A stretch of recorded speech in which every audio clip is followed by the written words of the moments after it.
జై శ్రీరామ్ అండి.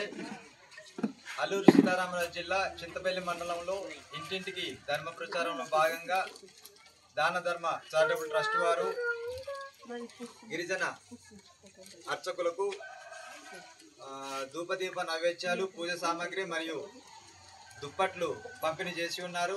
వారికి మా యొక్క అర్చకుల సంఘం తరపున హృదయపూర్వక ధన్యవాదాలు తెలియజేసుకుంటూ ఈ సందర్భంగా వారికి హరి